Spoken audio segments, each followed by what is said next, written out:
Live. Just building the audience. Yes, let's build the audience. Who's watching on yours, cuz? So who do I log into? Chuck's, right? Yeah. I need to probably move mine over.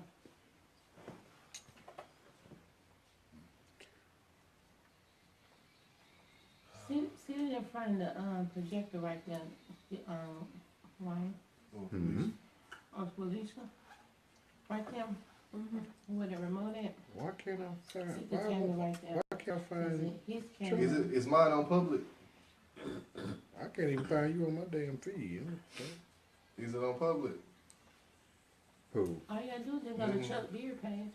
That's what I'm saying. I can't find it. I'm saying that's what I'm asking. Is it public or is it private?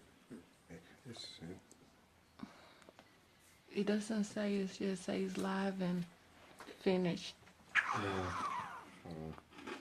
Do you change yours from public? I'm saying that's what I'm asking. Is it public or is Yeah, I just logged on to yours. Okay. It's here. Yeah, but I had to log on. I don't know. Yeah. Alright. Let me get this stuff up and then we can be ready to rock and roll. Did anybody log in yet? Who watching on yours? Getting marrying. What's up, Rod? What's going on, man? Thank you for tuning in, sir. Devin Powell. What's up, Devin? And I got my since you always got a comment about my glass. I wish I had a Cowboys glass. Keita Cotton. Shannon What Logan. up, Keita? Who? Shannon who? Logan. What up, Shannon? What's going on? Hey, Shannon. Roderick Lindsay. Yeah, I spoke to Rod. All right. That's the homie. Got Rod. Got about 8. Come to end. Okay. And then I'm supposed to share it then, right? Like I'm supposed to hit share, right? Okay, on mine. So. Felicia, can you do Nikki a favor? Make her go. Lexi Michelle is watching. Oh, okay. What's up, Lexi? Hey, Chris! Yes. Call him. Lee Mosley Jr. What up, Sonny Mo? Hey, Sunny Mo. Chris, bring my water. Alright. She said, "Happy Sunday, everybody." Happy Sunday, happy Sunday. Devin Powell. Hey, Devin said you need a Steelers cup, not a Cowboys. He said he will text you about it. I would say something about them Steelers.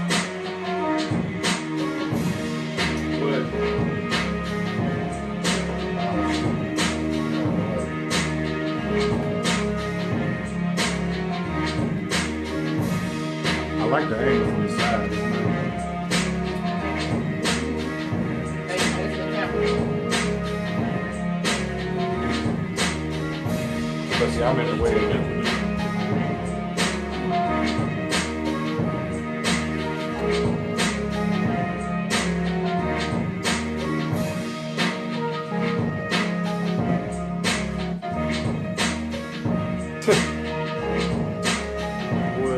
It looked like Chris came downstairs, got slapped, and then said ran back upstairs.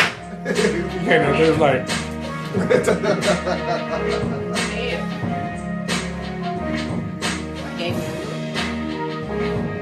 If any of y'all wondering what that is on the table, me too. Because I don't know what it's a combination of. it's a what the fuck Chuck segment. Man. It smells good, but I'm scared. Amy Reed just checked in. What's up, Amy Reed? Ooh, excuse me. Okay. And then there was a hush. Busting with the mother. Yeah, I'm gonna wait till y'all finish chewing Oh, we good. before we get started. We good. Okay, y'all good? Alright. Get married in, get married in. We're gonna do this show a little bit different because we're gonna have to do the first part of it pretty quick, and then we're gonna jump into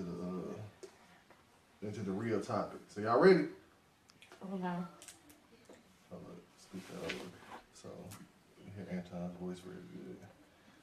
Alright, uno, dos, tres. Hey, welcome to the It's About Time show. This evening we're doing the tribute to Dr. Martin Luther King Jr. The game. The King. I am your co-host Chuck Beard. I'm sorry, I got lost, caught up in my thoughts for a second. And I have my illustrious co-host, the Queen, Miss Nicole Gilbert. Also, the other illustrious co-host. The other co-host, the noble himself, Mr. Anton Birch, is in the building. Party people. What's up? And like I said, we're gonna do the tribute to Dr. King. But first, and that's part of the reason I got on this my colors this evening, because Dr. King did happen to go to the greatest school in the nation, aka Morehouse College in the great city of Atlanta, Georgia, which I am a proud graduate of. But if you never watched the show, you never seen the show, you never checked us out, we do the What the Fuck Chuck segment, which is a segment where I just find crazy stuff that's in the news or crazy things to talk about, and nobody is ever ready for it. And this week, the story comes out of Pensacola, Florida. There was a young man about 22, 23 years old, right? Mm-hmm. And their family has a pet. A pet. Yep. So I think it was New Year's Eve. He comes in, snatches the dog up out of his mom and dad's room, and basically goes to town on the family dog. Wow. Yeah. I look like a dog. He goes to town on the family, like he And the more disturbing part of this story is the stepmother said she called the police this time because she's tired of it.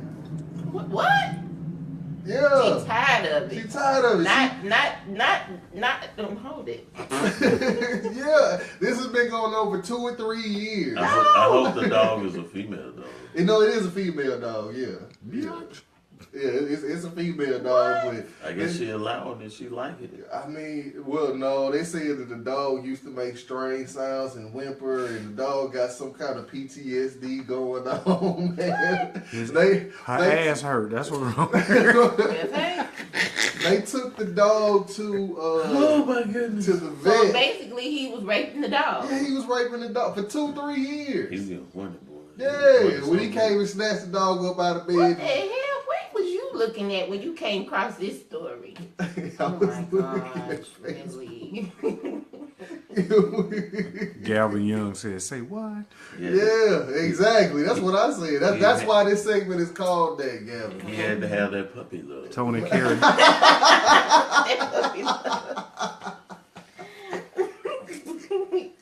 Yeah, man. Hey, it was. I mean, because he was 2 or 3 years it's been going on, and they said that the mother said that periodically she would just hear the dog whimpering and whining and crying and all that. They take it to the vet, do the rape kit on it, and it says it's consistent with him. A rape kit for a dog, for real? Hey, I had never heard of such in my life, but So he was going to the raw dog and shit. You gonna put him on? You gonna I cut mean, him on? you know, if you fucking dogs, chances are you not You might wearing as a well just rubber. go I'm all the just way. saying. At that point, you just need to go all the way.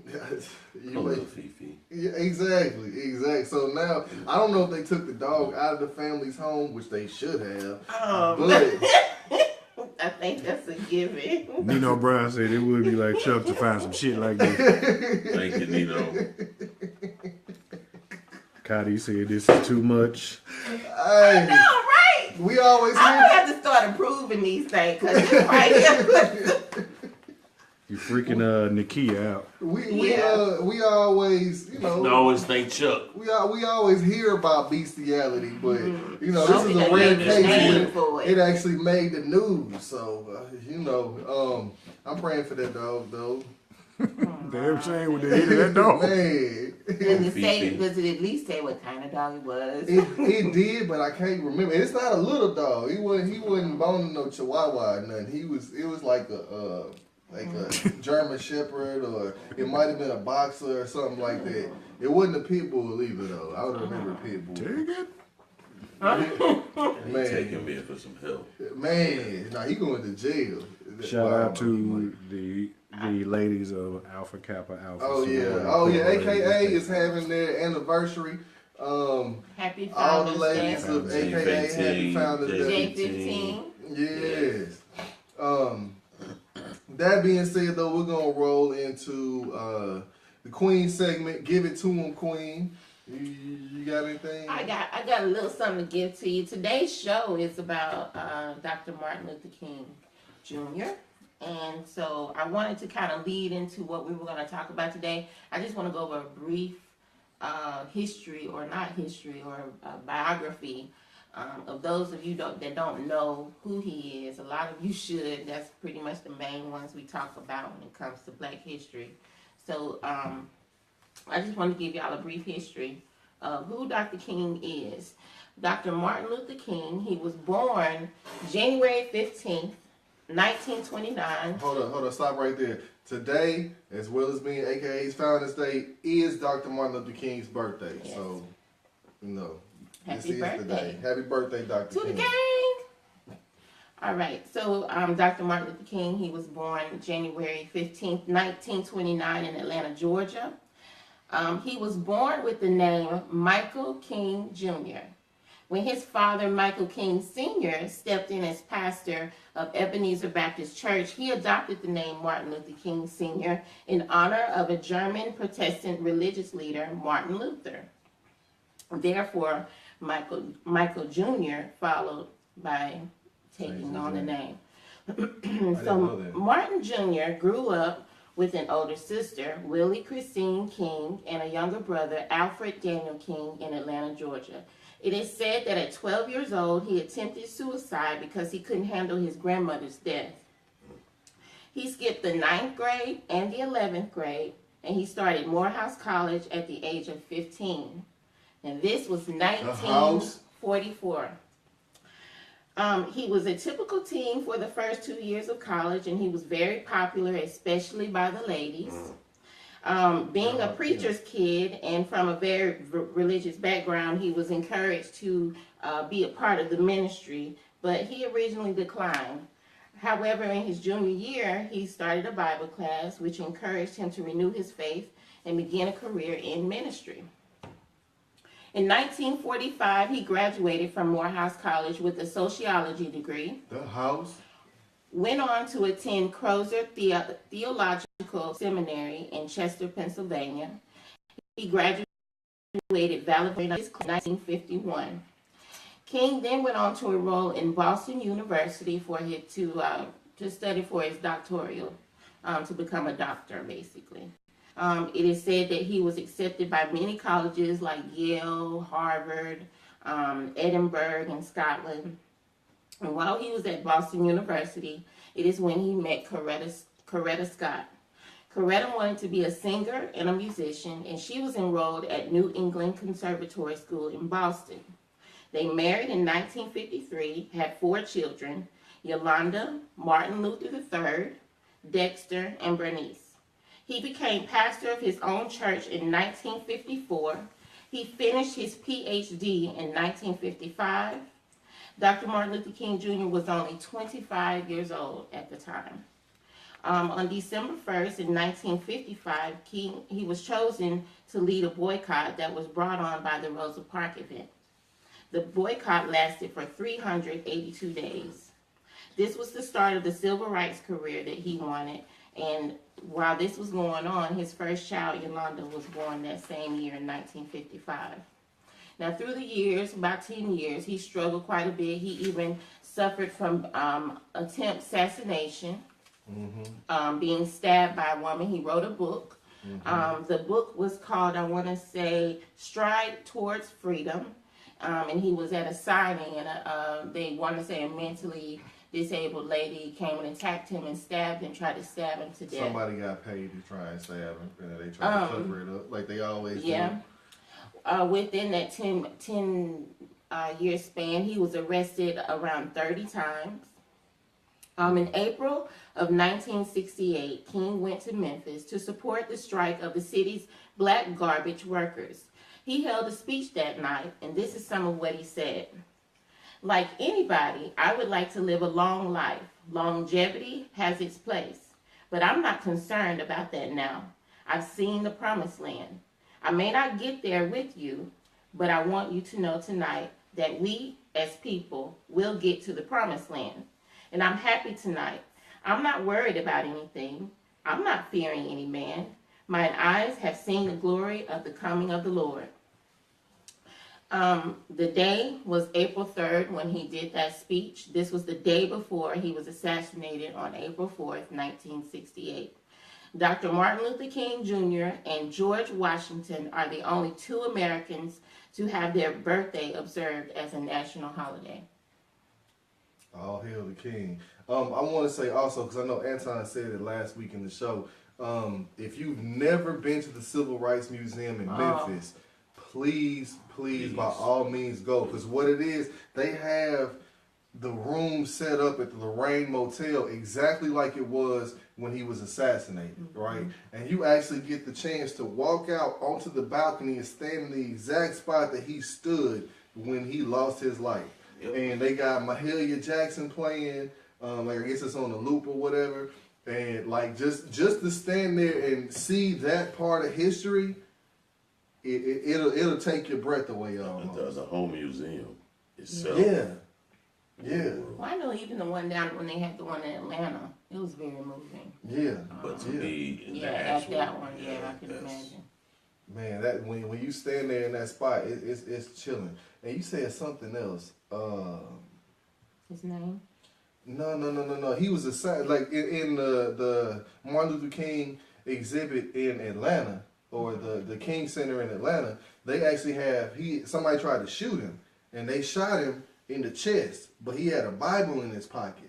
And they got that Bible with the bullet still in it. And like if he had moved, because it actually pierced his skin, but if he had moved, he pretty much would have lost his life. He talked about that in one of his speeches. I can't remember which speech it was though.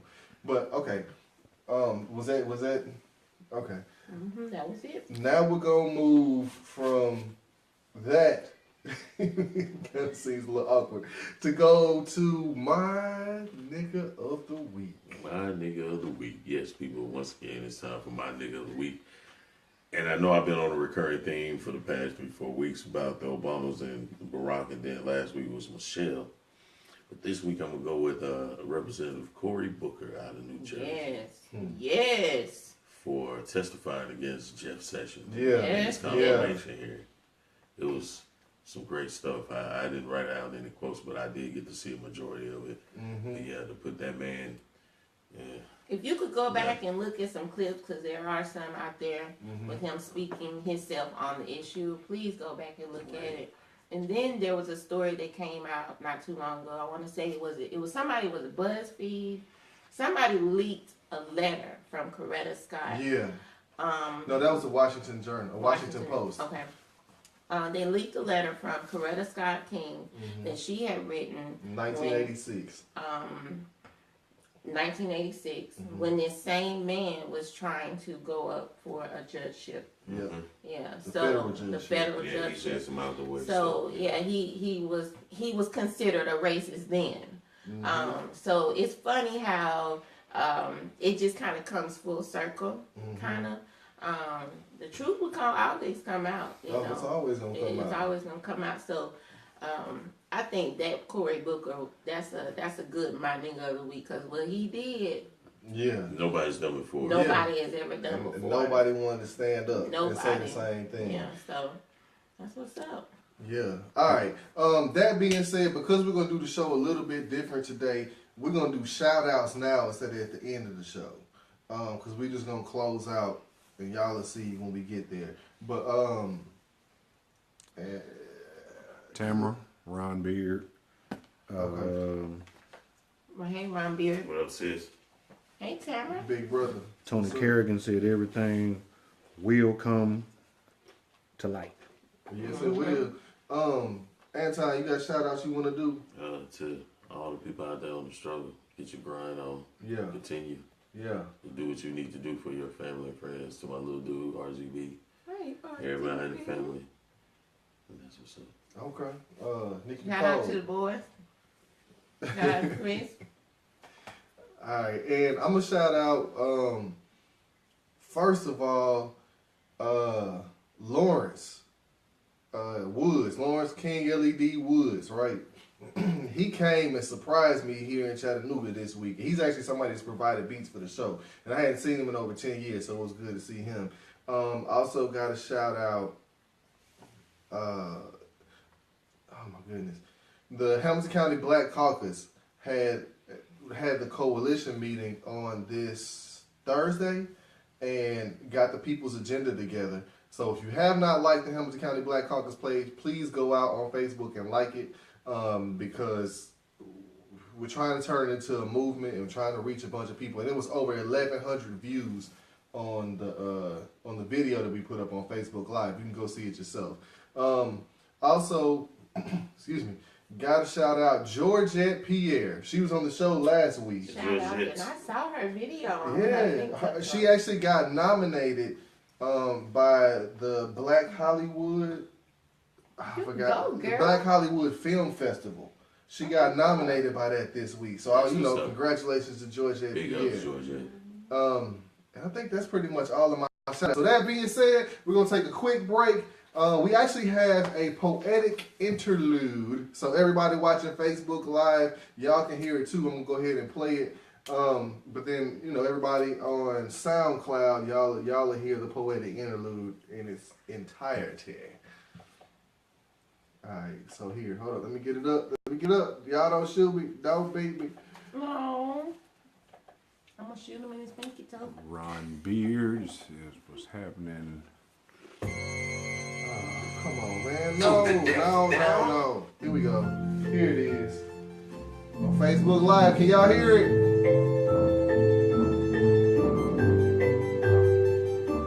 What's up, Kelly?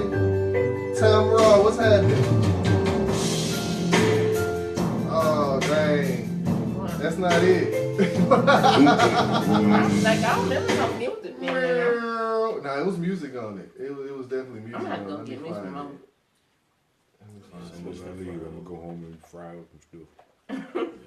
Y'all, I'm eating fried okra and potatoes. Fried potatoes. Oh, shake it down. So I just peeled the potato real quick That's all you gotta do.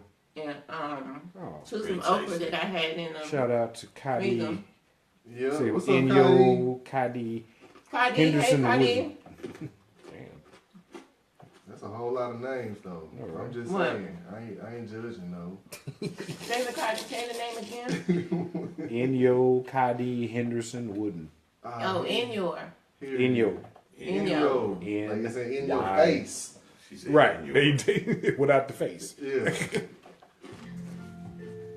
Here it is. I want to talk to you this evening about January and Brother Martin. Can y'all hear Let's that? feed the hungry. Facebook Live. It's Thanksgiving. Give us thumbs up. Let's give the cute little children winter coats and shoes. It's Christmas. 6 little sugars transcended into 6 angels.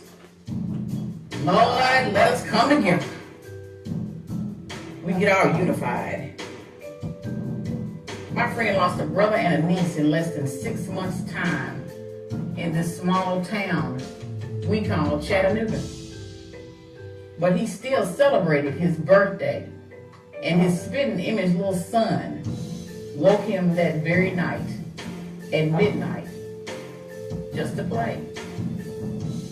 His union with a beautiful, strong, and radiant woman, priceless. This not so typical man, I watched him feed the homeless one day just out of the blue. I watched him on these streets speaking and feeding people. He used dignity and respect No, it was not January. No, it was not Thanksgiving. No, it was not Christmas. This man just went out on his own, away from the love of his home, and recorded it for us all to view from his phone. Nigga, it is more to the month of January than to celebrate Black history. Yeah, I said it. Nigga, it's more to the month of January than to celebrate Black history. I don't know about you, but I'm Black, African American, Negress, noir, worked out, worked on, bewitched, bothered, bewildered, upgraded, upstaged, and fight the good fight every day, just to stay on task. Martin is still with us. I know. He is that spirit, that logic I feel when I'm tasked at work, when I'm stressed and feeling put upon. He is that guy who pays for the groceries of the little old lady in front of him at the store, just because he can. And even the little kings settle. So I know Martin Luther King still whispers, "Let freedom ring, let freedom ring, let freedom ring."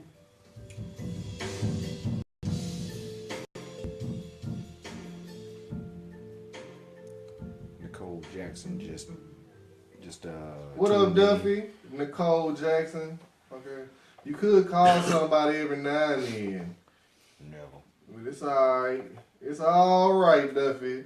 It's alright. Kelly said she could hear the phone, so that's cool. Okay, that's good. I'm glad y'all can hear it. Y'all ready? It's Negro spiritual. Oh, I forgot, man. I was gonna do my shout outs and I forgot. Walter Lee gave me that beat at the last minute. I asked him for it and he, as always. I like that beat, by the way. Yeah, as always, Nice beat, he Walter Lee. had it. I appreciate that, man. If you're watching, if you are gonna watch it, I appreciate that because you know every time I ask for anything, he always comes through in the clutch. And shout out to Phoenix who did the poetic tribute. Phoenix. Y'all ready? Ready. Nicole said, "Good day." All right. Negative. I don't need any of that. That was Here we Nicole. go. In the Nicole morning. said, "Green Bay." Here we go with that. She said, "But hey, y'all." Look, man, we almost in morning. We almost didn't do the show because of the. Hey, can you grab the cups that are right there at the bottom too? Thank you, and I thank you. All right. Yeah. No, this is not first Sunday. It don't have to be first Sunday. As often as you do this. This dude, Go ahead. as often as you drink No, we it. don't need it right now. All the saying, we fans, gotta the get Cowboy ready. fans out there, you know, I got my Patron in it's drinking time. Something. It's Need a pen.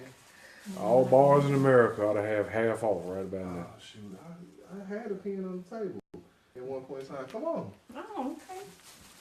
You got a key in your pocket. Felicia. Oh, no. Oh. It's all fun and games until That Sunday. was terrible. Like a little baby catcher. What was that? Yes, Jesus. Yes, Jesus. Alright, y'all ready? Well, after Felicia get done playing with the bag. Plastic flask. What the hell? Look, man, we have no questions. Alright. Uno, dos, tres. Except for you can't do that right now. Okay.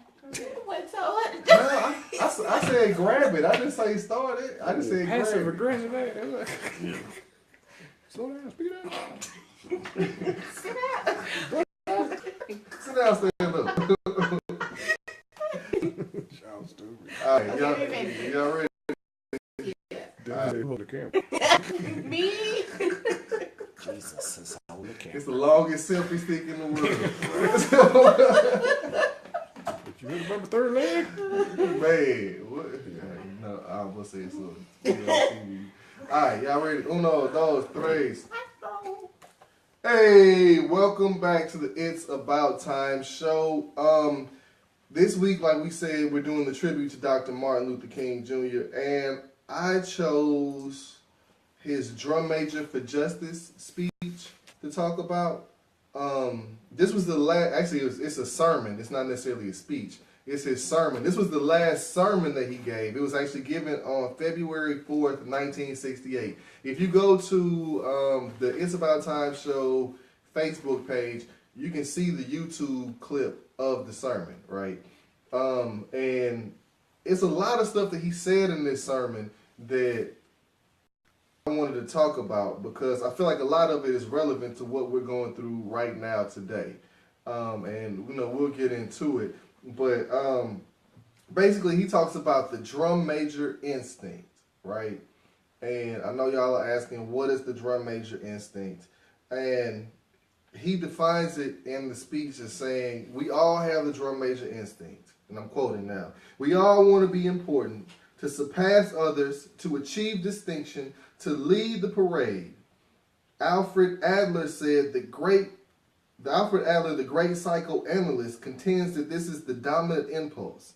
Sigmund Freud used to contend that sex was the dominant impulse, and Adler came with a new argument saying that this quest for recognition, this desire for attention, this desire for distinction in the basic impulse, the basic drive of human life is this drum major instinct. And so I'm going to ask my cohorts here, hopefully y'all listen to it, but is having the drum major instinct wrong? You got to explain, though. It's not wrong because it's a natural thing. I think it's all in how you handle the instinct. Right. Everybody wants to be a born natural leader and be able to head things on their own, but Right. it's how you harness. It's how you harness it Those and feelings. how you lead it, right? Because you can get out here and just like we talk about people, you can live like an ass because they're just so straightforward and assured of themselves, but it's a way to go about carrying yourself. Okay. So let me ask this question. Like, when does it cross over from being harmful from being okay to being harmful? When you start getting arrogant, boastful, Better than prideful, Yeah. you allow all of those ego emotions lead you into your fight or into whatever your instinct is to lead. I think those things should be at bay. It's okay to boost yourself in your head, you know what I'm saying? But when you start openly boasting and, Right. and just with the arrogance of it all, So confidence is okay. Arrogance exactly. is where you draw the it's line. where you should, and it should be in any case. Everybody should be confident in themselves. Right. But when you get arrogant with it and think you're better than anybody, who are you? Because as I was always told, the same people you see going up, you will see them going down. Because That's the true. arrogance, it's a difference in being confident.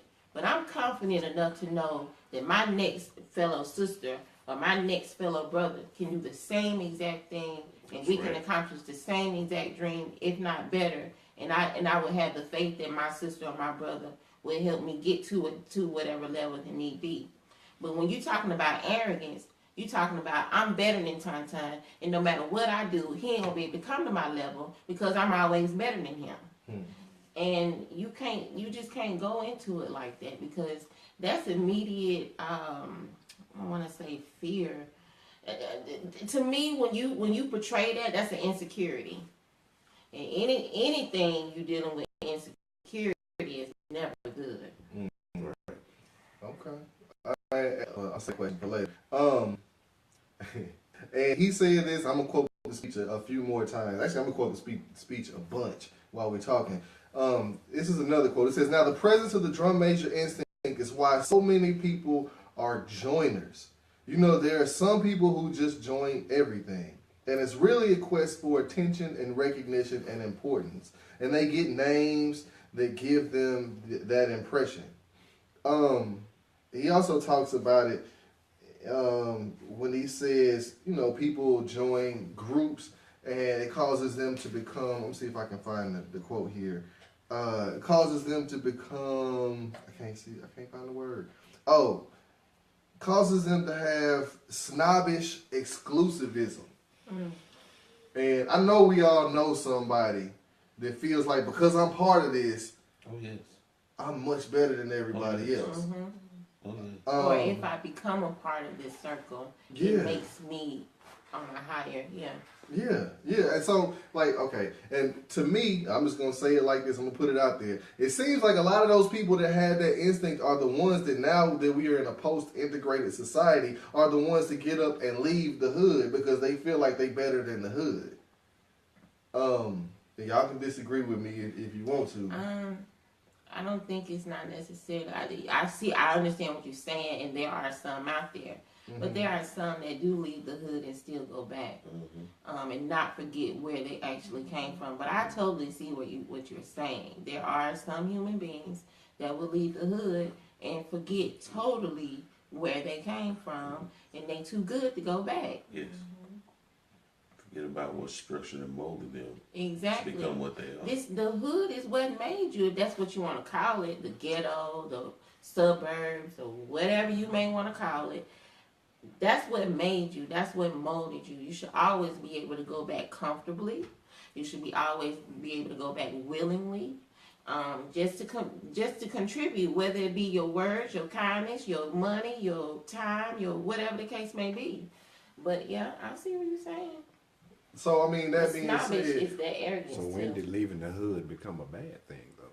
It's not. That's why I said that. That's not a bad thing. hold on. No, let me answer that question because, all right, when they were fighting for desegregation, right? They were not aware of the negative turn that it was going to take, right? And what happens when you leave the hood, and this was a huge part of the problem that we had when I was working at Howard, was the fact that there are no role models. Like all the doctors, the lawyers, the teachers, the average everyday working class Joe, all of them lived in the same community until desegregation. So once everything desegregated, the people that could afford to leave left. So now the people that are there don't have the role models to help bring them out. So like the value system changed. And that's a lot of what made the value system change. It's almost like because of that mentality, I got money. I don't have to deal with this. Exactly. And okay, my question is, how do we reverse that type of thinking? Wow. Good question. I mean, I don't have an answer for it. I'm just gonna be honest with you. I'm just throwing I that don't question either. out there. Everybody on Facebook, Because social media, you whatever. can't make anybody change and realize stuff unless they do it themselves. They come from home. They come from home. I mean, so you can't make somebody Training. come out and come back to their hood to do something unless they really want They to. come from home training. You can't teach a old dog new tricks. First of all, second of all, it come back. It go to home training. So if you want to change it, we got to start enlisting our kids. That you need to stay within your community and stay, and teach the younger generation the way to go and show them the roles and the things like that. They're not teaching children to do that anymore. I gotta admit it. I'm one of them, not intentionally. You know what I'm saying? Yeah, I mean, a lot of us got fooled into thinking that we were in a post-racial society. Yeah. Until recently. So I think it has to start. You can't start just fresh and say, okay, everybody, you gotta come back. Like he said, you can't make somebody do something they don't want to do. And then that mentality of, I got money. I know I got more money than all y'all around here. I ain't got to deal with none of this. I can take my money, go live in a bubble, and not deal with none of this mess. And that's pretty much what they've done. And they created this. But that's your But right. no, it's definitely your right. But the sad thing about it is, Okay, and I forgot the term that they use, but all right.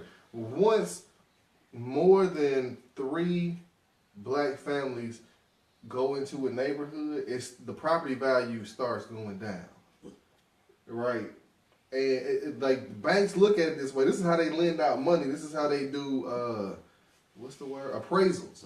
They look at the demographics of the neighborhood. Demographics is another term, the slick term that they can use to justify racism. So they look at the demographics of the neighborhood, and based on the number of black people that are there, they can devalue your house if they want to. But okay, so we're gonna go past that because I just threw that question out there. How do we reverse that and get people to start coming back to their own, actually, or start staying where they are? Because regentrification is a problem too. Right. All right, so I'm gonna read this quote right here, and talking about the drum major instinct, that instinct for self. Martin Luther King Jr. says, criminologists tell us that some people are driven to crime because of this drum major instinct. They don't feel that they're getting enough attention through normal channels of social behavior, so they turn to antisocial behavior in order to get attention, in order to feel important.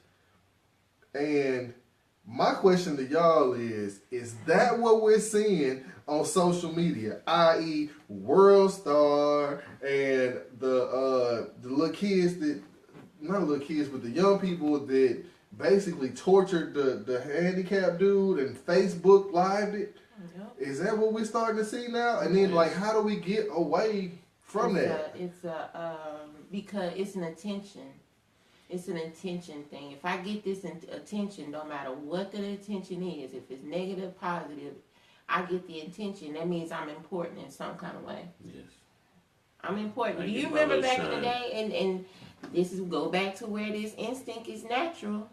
Back in the when you were younger, I didn't even say back in the day. We were all younger at one time, and we did some things to get some attention. Those things were not good. They were not. They were just out of character, crazy. But we did them, and we probably knew they were out of character and crazy. But we did them anyway because we knew that the repercussions that we want to get were not good. But we had to subconsciously have that attention towards whoever that act was to. You know what I'm saying? Like, and it's just it's a natural instinct for us. You come out, if you read this sermon here, he says it too, you come out of your mother crying for attention. Crying for attention. So I think it's always been there, but with this social media thing, it does make it worse because it's out there for everybody to see. So when my mom and daddy on the side across the world see it, they gonna show the little love I need them. See, Cody said, I think a lot of people seek validation from others, especially on Facebook. All attention isn't good attention. And I think, hold on. And then let's see, Keita Cotton said, this is a look at me generation. Look at me, generation. See what I'm doing. See what I'm doing. Look at me. Look what I got. And Even look at what I don't got. I was looking at somebody the other day that was recording a girl in the Dollar General store or Family Dollar store stealing and bragging about it. Yeah. She was beating up the cashier and bragging that she steal and she do it as a living. And then pulled out a wad of money. I got a whole bunch of money, but I steal. This how I make money. Like, are you serious? Like, it was appalling to me to see this. And all of it was for attention. So, okay, let me say this. Because for a long time, actually, even now, African American communities go largely unheard, right? Our concerns go unheard, our needs go unheard, our desires go unheard. Like, we are the people that get pushed to the side and basically Disregarded like that. yeah, exactly. And I understand that everybody needs attention. Everybody needs to be validated in some way, shape, or form, right? How do we start as a community validating ourselves? Because I went to go hear Dr. Clark Anderson on Friday, right? If y'all don't know who Dr. Anderson is, YouTube him. He wrote a book called Powernomics. He bought a we don't even need outlets. So how do we begin to start changing that? I mean, that's where, like, at this point in time, we know what's wrong. How do we start fixing what's wrong? Get out of fear. Number one. Get out of fear. Say that again. It also goes back to love yourself in order to achieve what you gotta achieve, and be consistent. It's funny that you said that. I've been saying that for so long. A lot of us have been screaming and rioting and protesting, and but if you notice, it's not on a consistent basis. Nope. It's just not. You see it and you hear it, but it's not on a consistent basis. So I think that we need to start being more consistent with our words and our actions. And we need to start conveying it to our children. Yeah. Mm-hmm.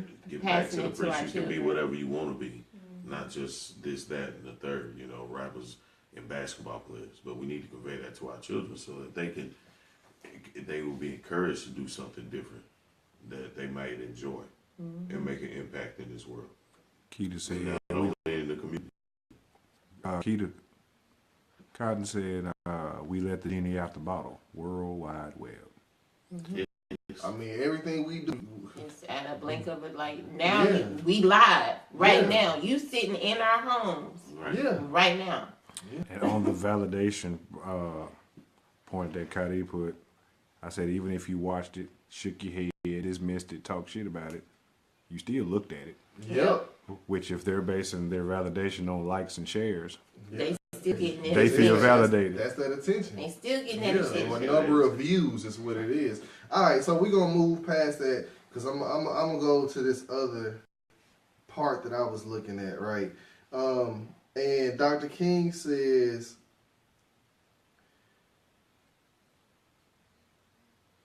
hold on, I'm trying to see where I can start it at. Dr. King says, do you know that a lot of the race problem grows out of the drum major instinct? A need that some people feel or have to feel superior.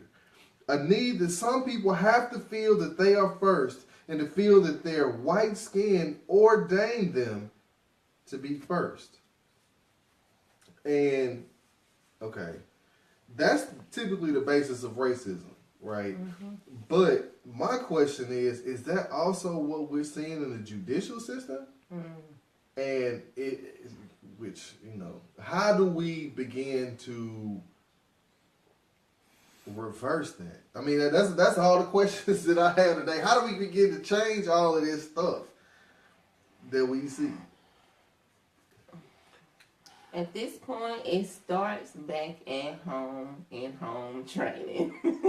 I'm sorry, you just can't get out there in the community right now and convince these people who have distrust, who have so much anger, resentment, confusion. We can't get out here and try to teach these people how to, redirect themselves. Because that's basically what you're going to be doing.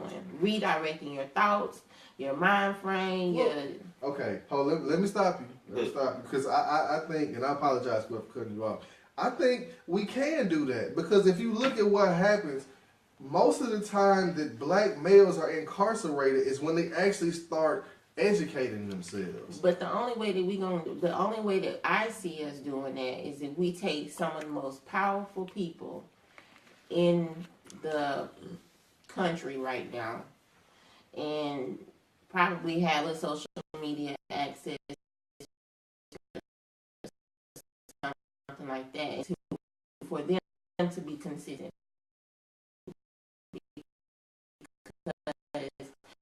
Just for us to go out, I don't think, just for us, me and you are saying, hey, we revert back to this, and we revert back to that, and if we do this, I truly do not believe that our people are going to be trusting us to go that route. And I keep saying going back to home training is going to go back to teaching our children. This is going to be in another generation when this happens. Because right now, I don't see it happening because we have too much fear, too much distrust, too much, like it's just too much going on right now. I will say this. I think, and I've heard this said after the elections and everything, that this is maybe what we need. This election is maybe it's going to bring that about out of people. When doomsday hit Friday, then they get a taste of it. Maybe this is what the people need to take action and take a stand instead of talking about it and just being about it. Yeah, no, I 1000% agree with what both of y'all are saying. However,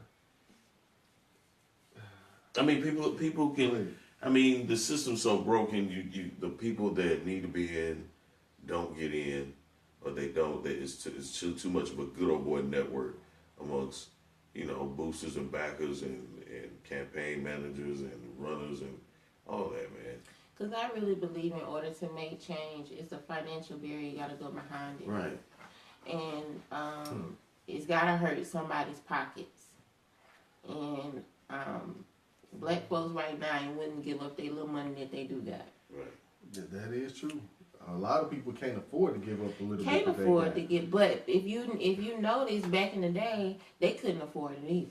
got. That's true. No, they couldn't either, but That's they very true. went about and handled their business, They scraping had and their scratching business and holding their money. and they had faith and believed. It just goes back. We lost faith. We done lost a lot.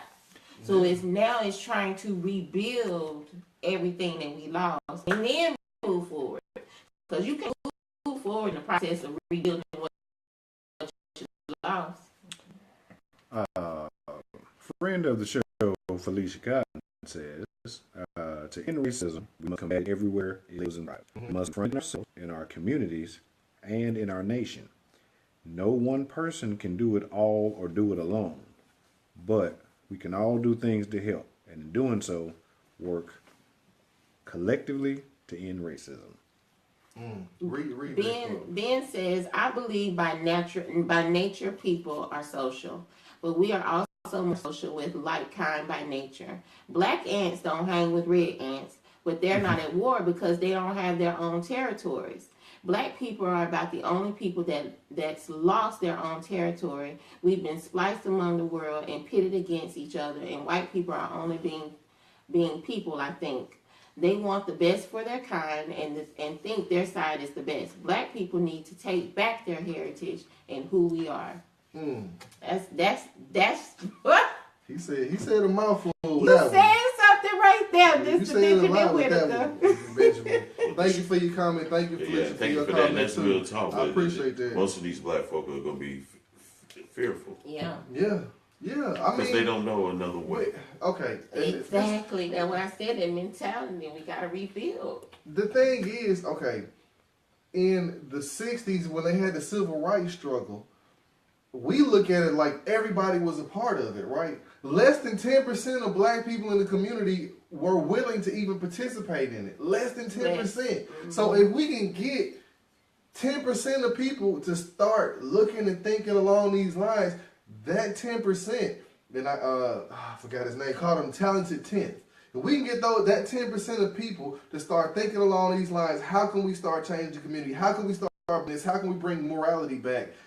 We can have a huge impact. Because, I mean, if 10% of the people made that much of an impact in the 60s, it's no reason in 2017, with the laws that have changed, with the amount of money the black households bring in, it's no reason that we can't start the process. We may not see it all come to fruition, but we can at least start the process.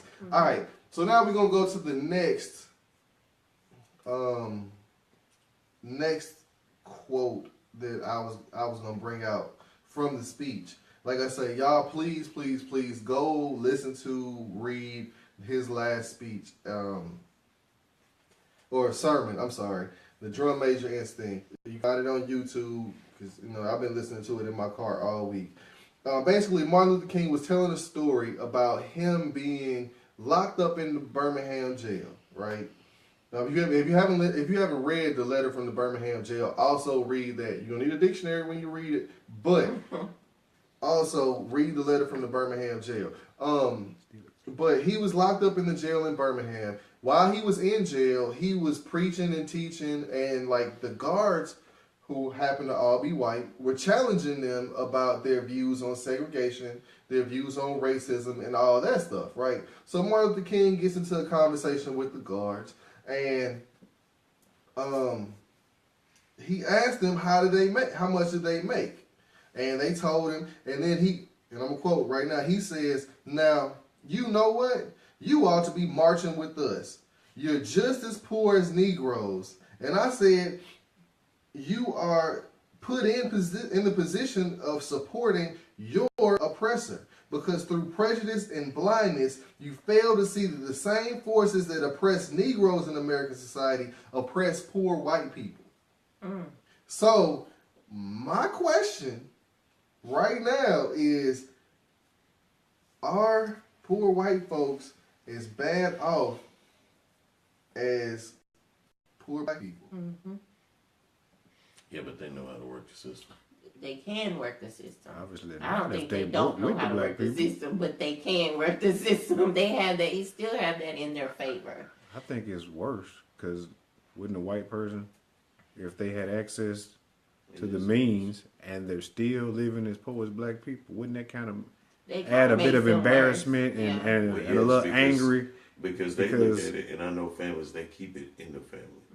They won't do nothing.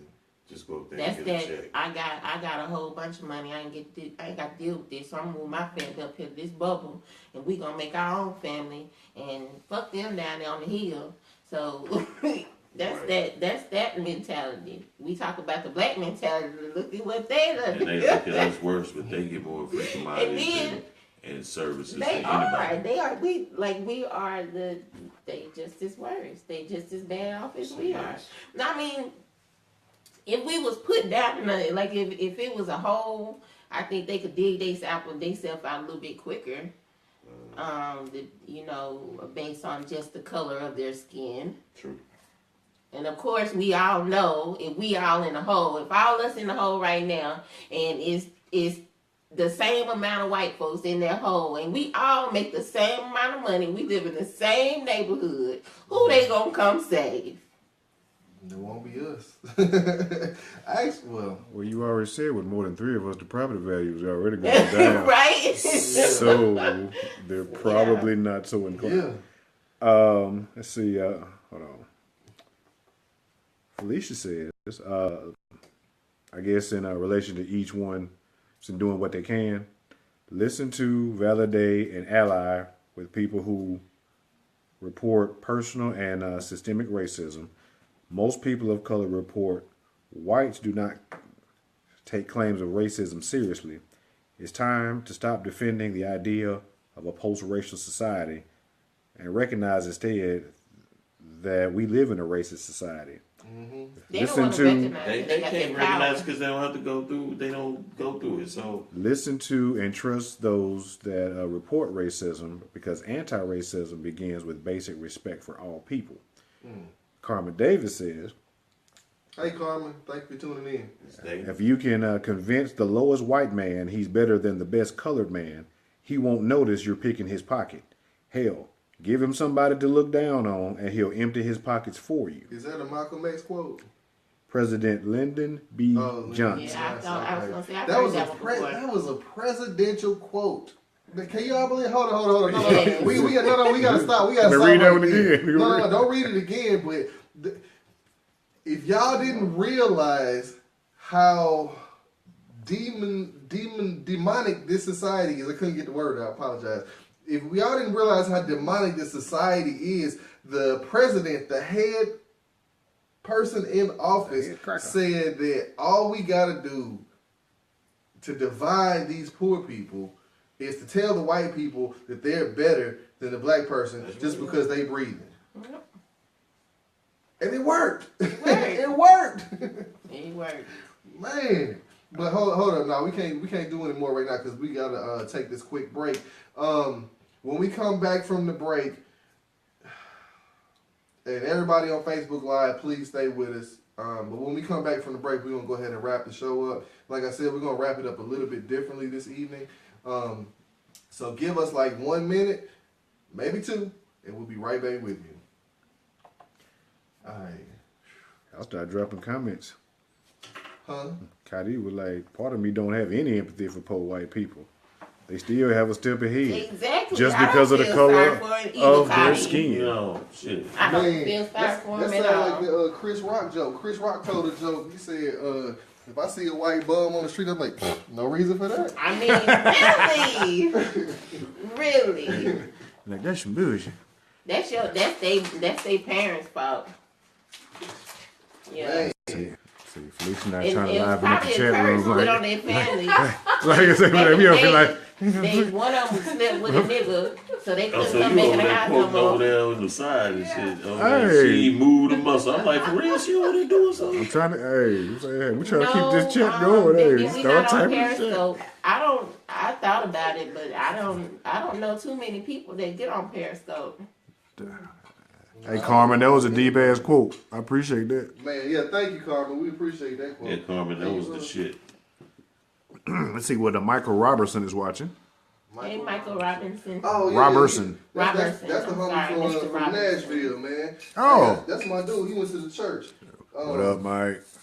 Man, I hope you're feeling all right too, because I know, man, I think he had a stroke. Oh, Now we secretly getting ready for communion. I don't need I'm to excited about it too. I'm talking about got the little These plastic man. post New Year's cups and everything. me. Y'all bullshitting. Me. That's why I don't like black people. That's why I moved into the suburbs. I hate niggas. Hey, you can't give niggas shit. Niggas so petty. You fucking jigaboos. You cool? You fucking cool. White power. It's a fancy solo cup with its built-in coaster. With a rim around it. With a rim? A gold I'm talking about rim. Chuck over there screwing in coasters I'm like telling you, we that. finna have communion. Watch what I tell y'all. Did it click? That's what you get with those jungle bunnies. Damn jigaboos. I bet you that's Ripple in that Oh, bottle. spook. That is straight ripple. Ripple! That damn spook got some ripple. Dang, we might not get to drink it, y'all. I know. This is gonna be working out, ain't it? Do it with your chest. Man, Say it I'm with talking to Uncle Junior this month. I think have just, hey. I don't think we're gonna get to drink it. Man, Nigga. God bless America. Here. Nigga, my show fucked up, cuz. I ain't knows. Somebody put me in try Where that. Chris at? No, Hey, Bam You Bam! can have wine everywhere. Nigga, bam, bam. Hey, Bam Bam! Yeah. Good Jesus. I know. You might have just pushed that one in. Google it. That's not how you get the cork out. Hey, Chris. Here. We got to carry on. We are the We're gonna do an champions. invisible. You got to pour it through Yeah. the court. That nigga Chuck says, that nigga said, I'm I'm up. gonna go down in there. Chuck finna christen this bitch like a ship. And that nigga finna break the bottles. Cheers, bitches. Yeah. Hey, Miss Duffy. Hey, Miss Miss Duffy, Duffy. they got me on being a Really? damn liquor drunkard. Hey, Miss Duffy. How you doing? How fast is it gonna pour? Adam.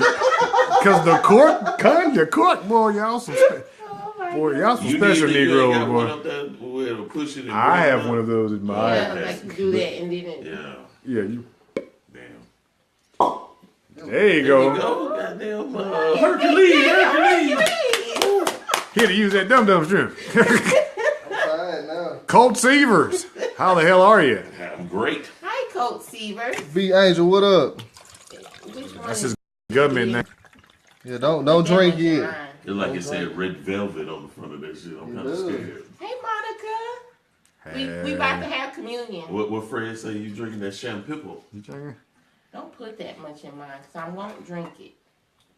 All right, you good? You gonna commune with us this Not Sunday? yet. No, don't. Not yet. I'm not. I'm Savoring that real good. Put the cup up against the camera so everybody can see you. Excuse I me. like these old cute little glasses. You feel all up in the Ain't that cute? Went to the white folk dollar store, got them, didn't you? No, I went to the Highway 58 right into United Grocery. Dollar Tree. All right, Dollar Tree coming up. y'all ready? Absolutely. No, don't drink it. What Here, kind of we gonna wine move is this. it? Move that. Rich your benefit. No, Black Doctor, no. Dr. Black. It's that old Bill Cosby. This is moonshine, baby oil, couple Is this drops from of Jesus kerosene. himself? No, yeah. Jesus on 23rd. Jesus. You know him too? All right, Yes. y'all ready? Y'all ready? We gotta get back to being serious. real Stella quick. said, "I love popping a cork." All right, here we go. Uno, dos, tres. Hey, welcome back to the It's About Time show. We're getting to our last segment now, and what I want to do is bring out this the last quote before we get into our toast, because that's what we're gonna do. We're gonna toast to Dr. King this evening, and Dr. King in his sermon gave or said, in a quote from the Bible, that Jesus gave the new definition of greatness. He said, if you want to be important, wonderful. If you want to be recognized, wonderful. If you want to be great, wonderful. But recognize that he who is the greatest among you shall be your servant. That's the new definition of greatness. And I just want to challenge all of us, number one, before we get into the last piece of it, to start serving. Whatever capacity you have, whatever ability you have, whatever talent you have, even if you don't have a talent, you can serve. There's something that you can do to help people, just in general. And as a community, as a people, we need to be doing that. The time is now, just because if we don't do it, tomorrow's not promised. That's right. You don't know what's gonna happen from day to day. None of that. Y'all got any comments that y'all want to give real quick? Or you don't have to be quick, but you. No, I mean, you summed it up perfectly. This whole thing, I just wanted to stress that we just need to continue to fight and to continue to educate our children. Yeah. Just like we were saying at the beginning, I've never advocated for something so strongly than I have in the National Civil Rights Museum in Memphis. Yeah. To open your eyes. Yeah.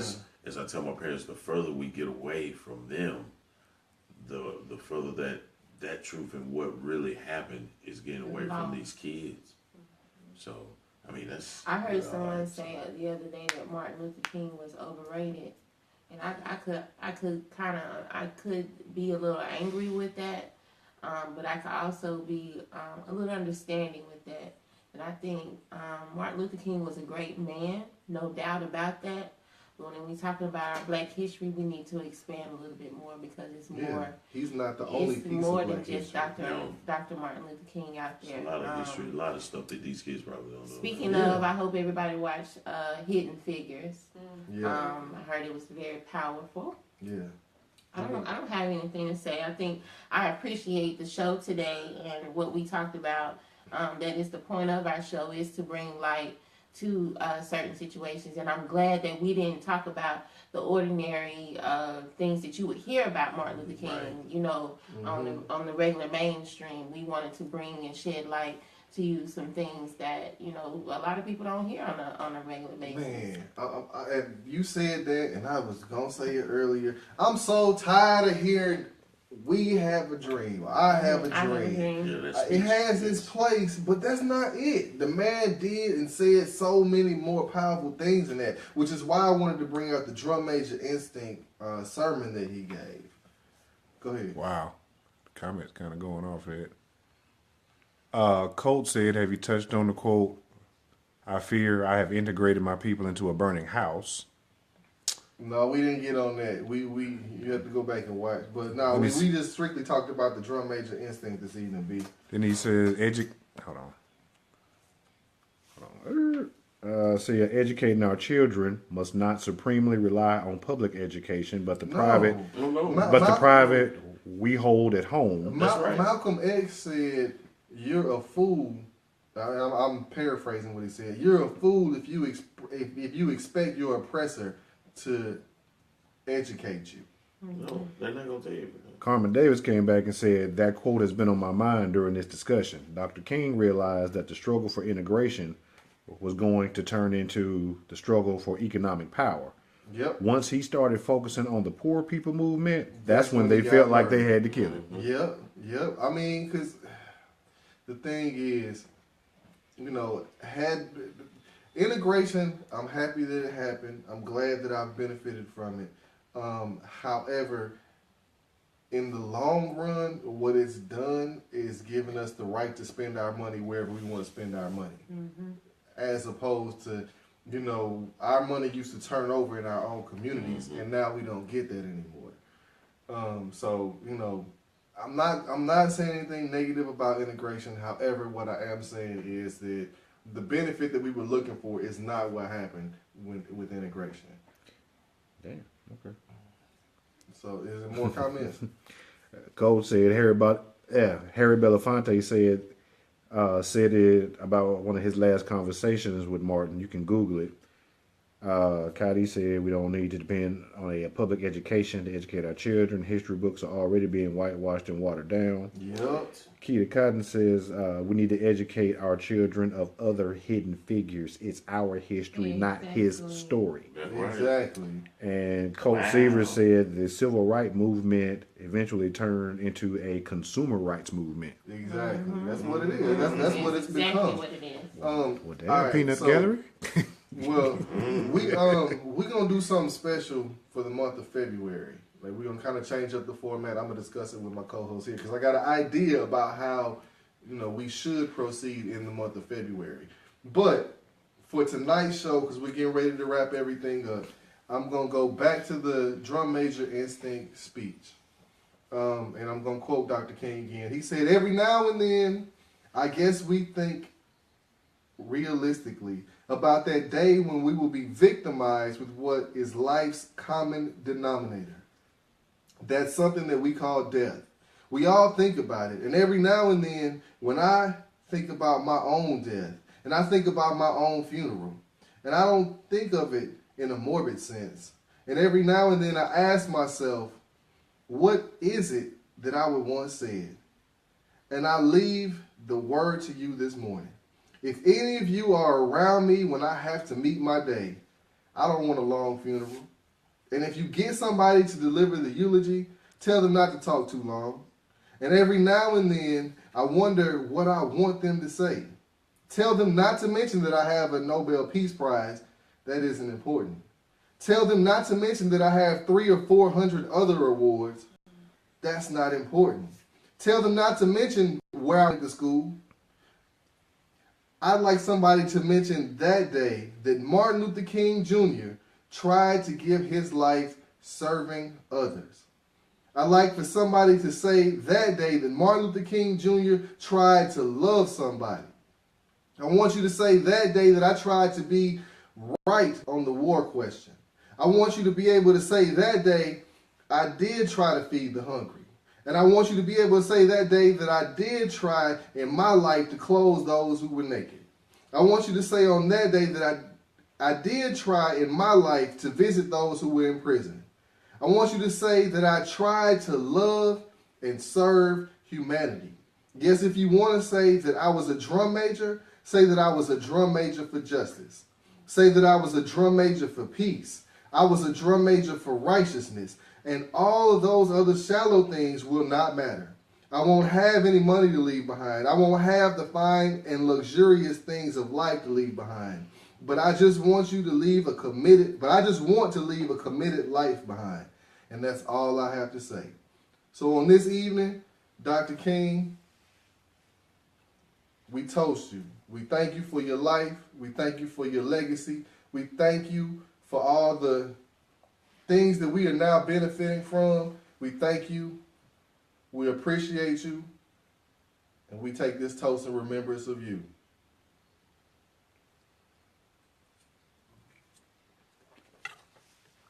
And we out.